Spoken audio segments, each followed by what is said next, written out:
and questions, and you will have a chance to check your work. All the recordings will be played once only. The test is in 4 sections. At the end of the test, you will be given 10 minutes to transfer your answers to an answer sheet. Now turn to Section 1. Section 1. You will hear a telephone conversation between a woman who is selling some furniture and a man who is making inquiries about it. First, you have some time to look at questions 1 to 5.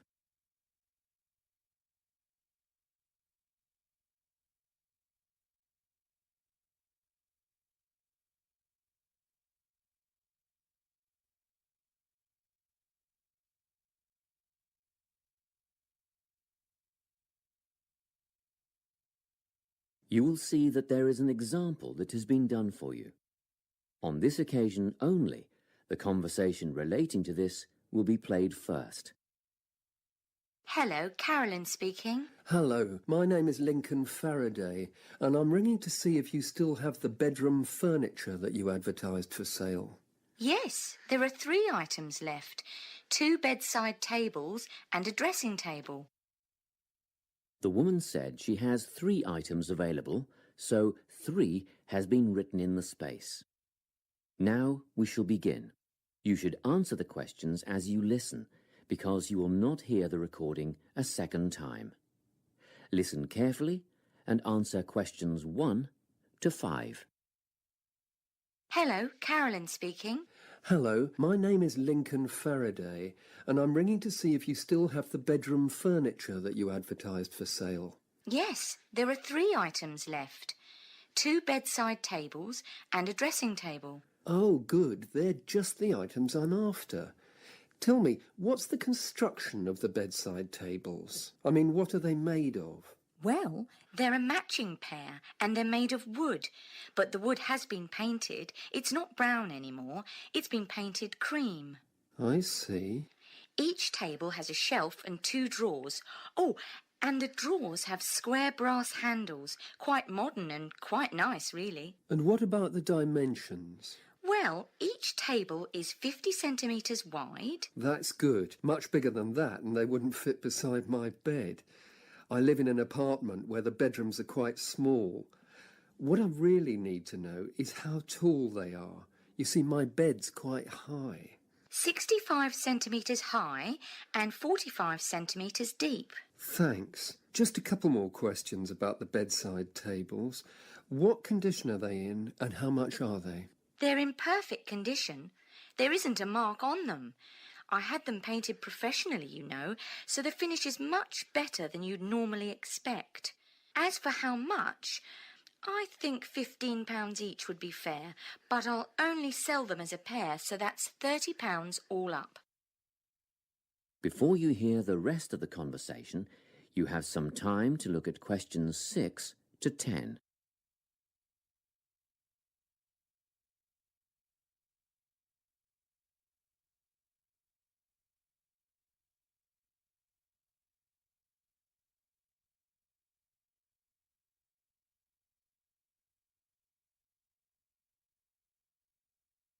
Now listen and answer questions 6 to 10.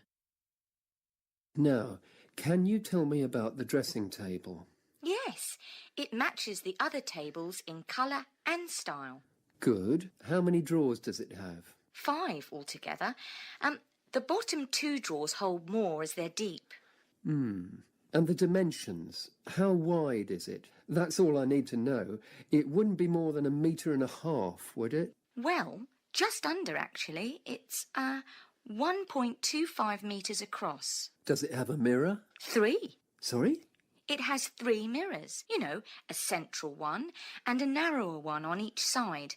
And they're all adjustable. I see. And the overall condition of the dressing table? Well, it has a couple of scratches on the surface, but it's still in good condition, so I'm asking £50. Could I call round and have a look later today? What time were you thinking of? In about half an hour. Oh, yes, that's fine. By the way, my name is Carolyn Klein. It's on the gate at the front of the house. Klein. Is that Kline? That's right. And I live at 19 Domain Road. Did you say the main road? No, Domain. Domain Road. That's just off Ashgrove, isn't it? Yes. See you soon then. Yes, in about 30 minutes. That is the end of section 1. You now have half a minute to check your answers.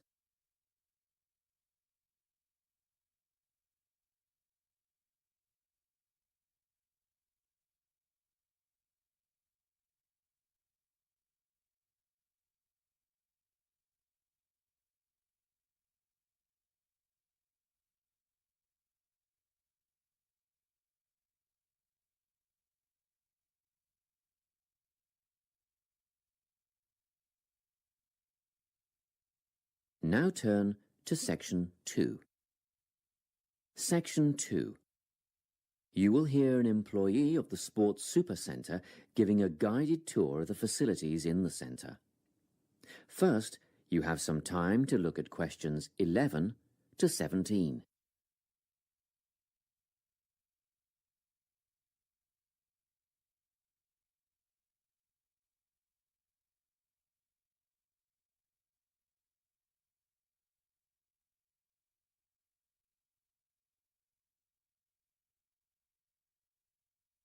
Listen carefully and answer questions 11 to 17.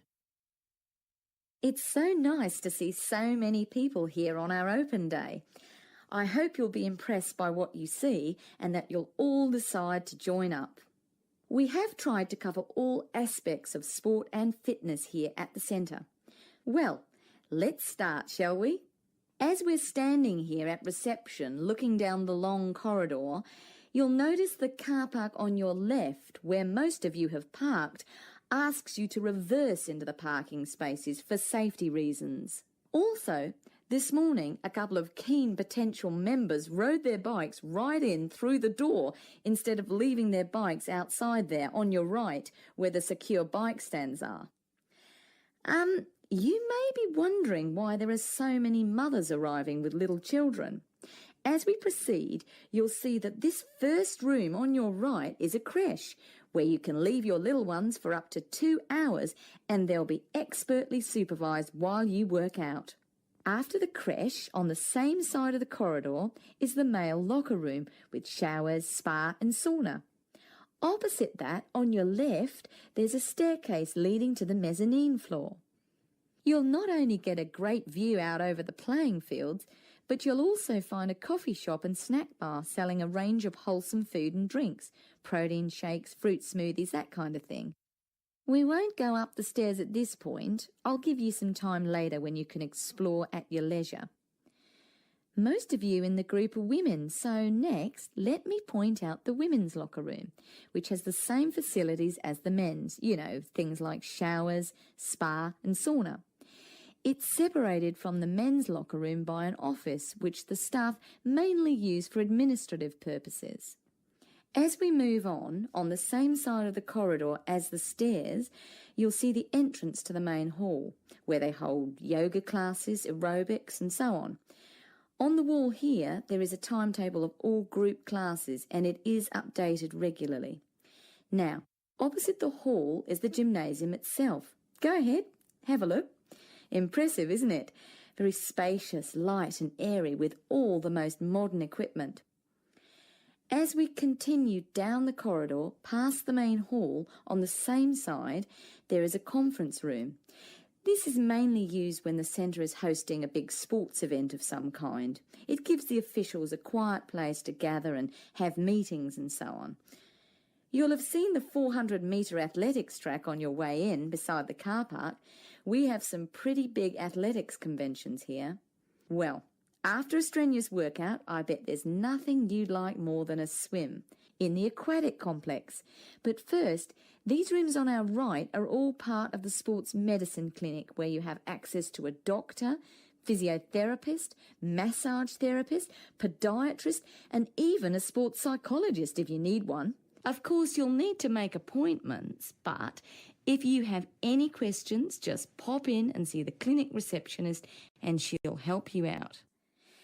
OK, let's go through the turnstile ahead of us. And here we are, in the aquatic centre. Turn left, past the pool shop where you can buy or hire goggles, swim caps and such like, and we're outside, poolside. Beautiful, isn't it? Especially on a day like today. Go on, dip your toes in the water, and if that's not warm enough for you, then I'll take you to the indoor pool, which is less than half the size, but heated to 32 degrees. Let's go back past the pool shop and through the double doors to the indoor pool. Well, that's all I have time to show you. Let's go back to the reception area and, if you like, we can run through some details about opening hours, membership and so on. Before you hear the rest of the talk, you have some time to look at questions 18 to 20.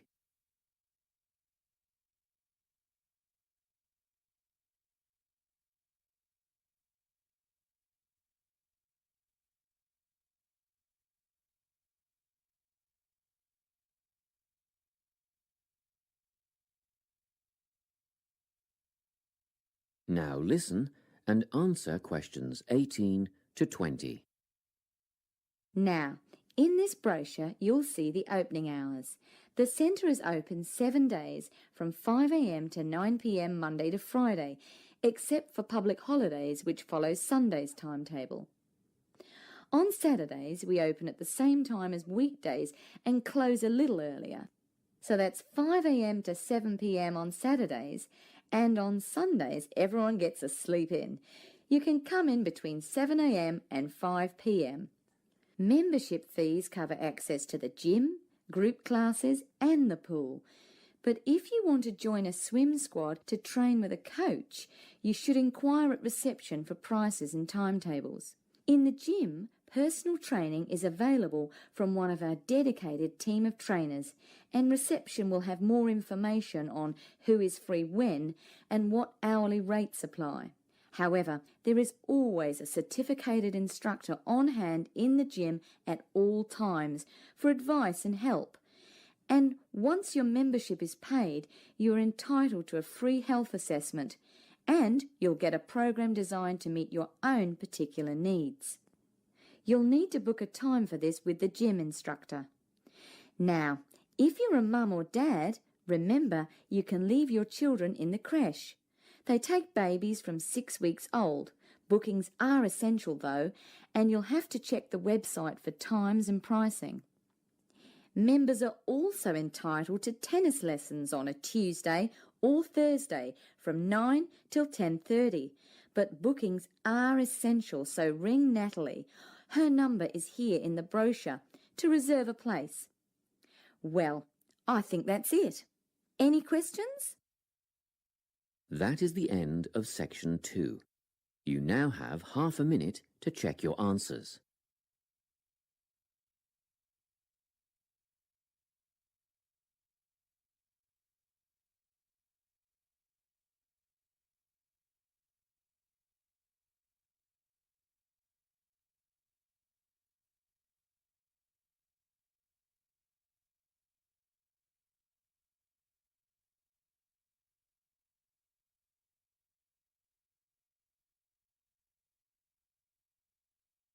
Now turn to section 3.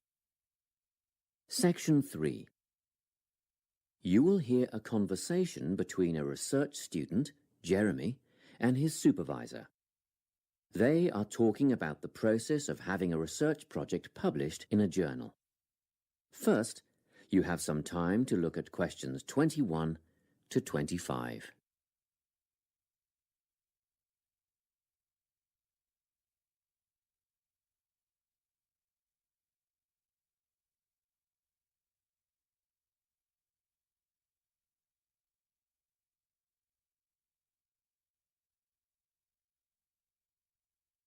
Listen carefully and answer questions 21 to 25.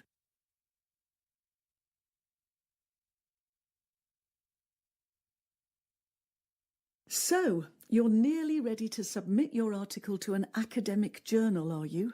Yes, I think so. I just wanted to go over all the things I need to do before I submit it. And then I wanted to go over the submission process with you. Great. So, firstly, you need to write an abstract. Make sure it's short and concise. Of course. I forgot all about that. And what about key words? Yes, a lot of students overlook this part and just jot down whatever comes to mind. But take some time to make a list of keywords that are accurate and relevant. Okay. Another thing. Could you have a look at my article before I submit it? Absolutely. Actually, at least 2 senior staff members should always read through a final draft before submission. Do you mind if I give it to Professor Johnson to have a look at as well? Not at all. I'd be glad to have the feedback. Do you know which journal you want to submit to yet? Not yet. I have a short list of about 3 that I'm interested in. Make that decision soon, because you'll need to adjust your article so that it matches the style guide of the journal you are submitting to. I bet that can take a while. Yes, but after that you are just about ready to submit. One more thing, you'll have to sign the copyright form, just confirming that it's your own work, and then you're good to go. Before you hear the rest of the conversation, you have some time to look at questions 26 to 30.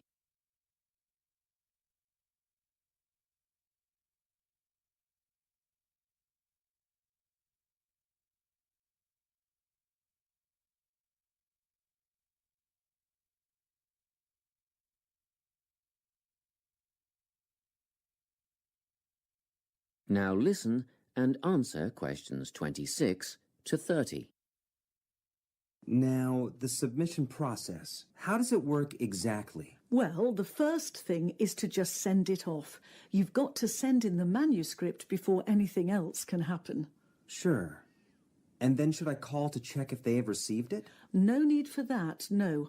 All you have to do is just log on to your email regularly, because you will get a submission confirmation once they have processed the manuscript. And that will have comments on what they thought of it? No comments yet. That email is just to let you know they have received it. The next stage is what is known as peer review. This is when experts in the field review your manuscript and decide whether to accept it. They'll never accept me. I'm only a master's student. Don't worry about that, Jeremy. It's all done through a double-blind method.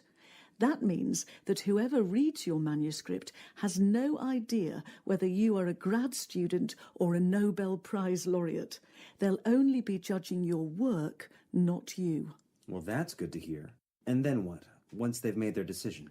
Well, there are 4 possible outcomes. You might get an acceptance, but a first-off acceptance is very, very rare. Don't pin your hopes on it. You could also get a rejection, but these don't happen very often either. I don't think this will be a problem. What do you think I'll get? If you're very lucky, you'll get a conditional acceptance. This means that they've accepted the article and it will be published, but you need to tweak a few things first. A sentence here, a heading there, nothing major. That sounds good. But to be honest, you will probably end up with a revise and resubmit.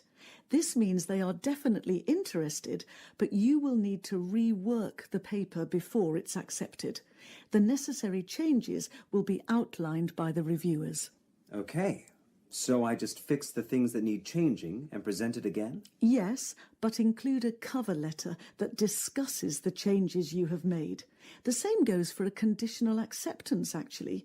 It helps the reviewers see that you've taken their criticism seriously. That is the end of section 3. You now have half a minute to check your answers.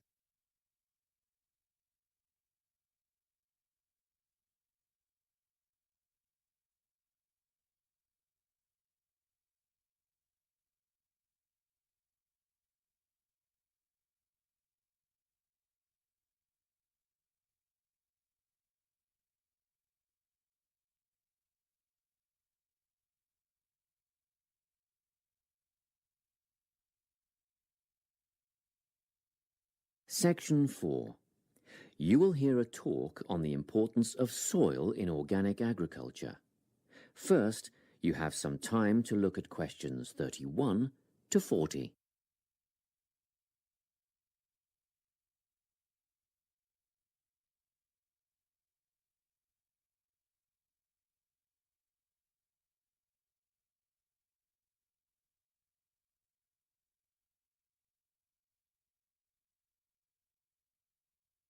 Listen carefully and answer questions 31 to 40. Welcome to this talk on soil science and organic farming. Dirt, soil, earth, loam, mud or dust, it doesn't matter what you call it, is of primary importance in the production of food and other crops. Most people think of it just as a substrate or medium in which plants grow, but it's more than that. It's actually a living entity. Or it should be if it's healthy, and human health is affected by the health of the soil. Healthy, living soil is literally crawling with life. There are the obvious earthworms, which burrow in the soil and help to aerate and improve it, beetles and other hard-backed insects, and various invertebrates like centipedes. Then there are fungi and bacteria, also living forms. Healthy soil needs food, air, and water to help plants grow.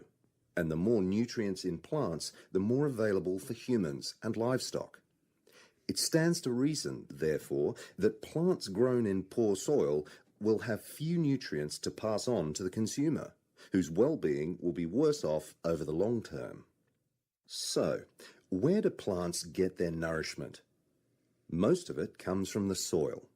Some nutrients are made up of minerals from the earth, while others come from dead plant and animal matter, which is broken down over time by the living insects and other organisms in the soil. Plants depend on these little living creatures to convert minerals and other vital elements into a utilizable form that can be taken up by the plants. And it's a synergistic relationship. In turn, the plants assist those helpful organisms by releasing sugars and enzymes back into the soil. Before I go any further, let's take a look at the structure of soil. Now, if you look at the diagram, you will see that soil is made up of many different layers. Let's start at the bottom. This is the bedrock under all the other layers. The layer above that is called regolith. Here, the bedrock is slightly broken up, but plant roots don't penetrate this layer. Moving up the chart to the next layer, we come to the subsoil, which contains clay and mineral deposits. On top of that is the alluviation or leaching layer. This is quite light in colour and is mostly just sand and silt. As we get near the surface, we find the topsoil. You will hear a lot of talk about topsoil amongst farmers and other agriculturalists. It's the most important layer of all because it's where seeds germinate and roots grow. Now, at the top of the chart, you will see a comparatively thin layer. This is organic matter that is still in the process of decomposition. It mostly consists of leaf litter and humus. Just think of the surface of the forest floor, partly decayed leaves and twigs, that sort of thing. As you can imagine, good soil forms very slowly over time, but it can be lost very rapidly through erosion. And, in addition, soil quality can be affected by pollution due to anything from industrial waste to the artificial fertilizers used by conventional farmers, which have been shown to suppress the diverse life forms in the soil. This is why organic agriculture is the way of the future. Let's take a quick look at the conventional system, which is often based on monoculture, the production of a single large crop. It relies on chemicals for fertilizer and pest control. It is also becoming an increasingly common practice to use genetically engineered seeds. And more chemicals are used to control insects and fungi, which attack crops in storage and during transportation. Also, did you know that there is no requirement for conventional growers to maintain records of their production practices?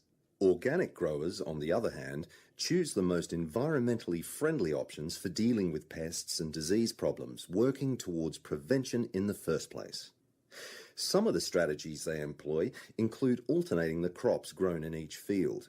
as opposed to monocropping. Because different plants add different nutrients to the soil, by rotating crops, the soil is naturally replenished.